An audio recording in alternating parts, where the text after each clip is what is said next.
ધોળકામાં ગંદકી અને અવિકાસનું સામ્રાજ્ય, નગરપાલિકાની કામગીરી પર સવાલો.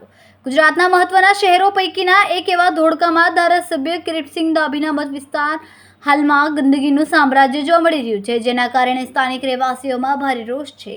ધોળકા નગરપાલિકાના વહીવટી તંત્ર અને પ્રમુખની કામગીરી સામે ગંભીર સવાલો ઊભા થયા છે, કેમ કે શહેરમાં વિકાસના નામે મીંડું દેખાઈ રહ્યું છે. સ્થાનિકોના મતે ધોળકા નગરપાલિકાના ચીફ ઓફિસર અને નગરપાલિકા પ્રમુખની કામગીરી નકામી સાબિત થઈ રહી છે. શહેરના મુખ્ય વિસ્તારોમાં પણ સ્વચ્છતાનો અભાવ સ્પષ્ટપણે દેખાઈ રહ્યો છે, જે સ્વાસ્થ્ય માટે જોખમી બની શકે છે. ભાગલપુર, ખાનનાપરા, મદરસા પાસેનો છેલ્લો સિગ્નલ વિસ્તાર આ બધા મુખ્ય અસરગ્રસ્ત વિસ્તારો છે. આ વિસ્તારોમાં ગંદકીના ઢગલા, કચરાના મેનેજમેન્ટનો અભાવ અને રસ્તાઓની બિસ્માર હાલત એ વાતની સાબિતી આપી છે કે ધોળકા વિકાસથી વંચિત છે.